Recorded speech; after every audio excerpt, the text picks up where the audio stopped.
கர்த்தருடைய பரிசுத்த நாமத்திற்கு ஸ்தோத்திரம். தானியேல் 3ஆம் அதிகாரம் 17ஆம் வசனம். நாங்கள் ஆராதிக்கிற எங்கள் தேவன் எங்களை தப்புவிக்க வல்லவராயிருக்கிறார். அவர் எரிகிற அக்கினி சூளைக்கும் ராஜாவாகிய உம்முடைய கைக்கும் நீங்களாக்கி விடுவிப்பார். இந்த வார்த்தையின்படியே தேவன் உங்களை ஆசீர்வதிப்பாராக.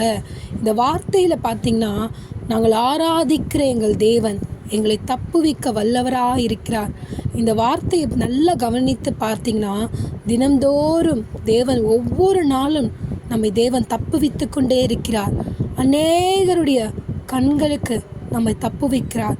வேடனுடைய கண்களுக்கு நம்மை தப்புவிக்கிறார். சோதனைக்காரனுக்கு நம்மை தப்புவிக்கிறார். எல்லாவற்றிலும் இருந்து நம்மளை நீங்களாக்கி விடுவிக்கிறார். தேவன் இன்றைக்கும் ஒவ்வொரு நாளும் நம்மை எல்லா சத்துருக்களிலிருந்தும் நம்மை தப்புவித்து கொண்டே இருக்கிறார். அவர் வல்லவர். அவர் வல்லமையான காரியங்களை செய்வார். எந்த மனுஷனும் நம்மளை தப்புவிக்க முடியாது.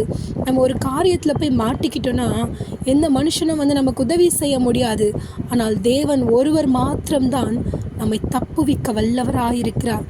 நம்ம எந்த சூழ்நிலை போய் சிக்குண்டாலும் நம்மை தப்புவிக்க அவர் வல்லவர். இங்கே ஷாத்ராக், மேஷாக், அபேத்நேகோ என்பவர்கள் பார்த்தீங்கன்னா, எரிகிற அக்கினி சூளை நடுவில் போடப்படுகிறாங்க.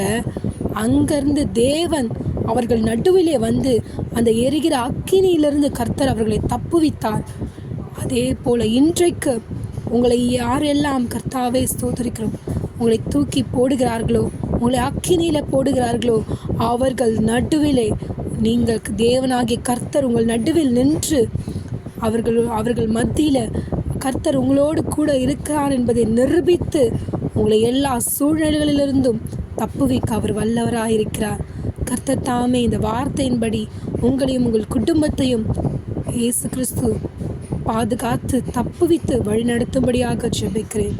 ஆமேன். அல்லேலூயா.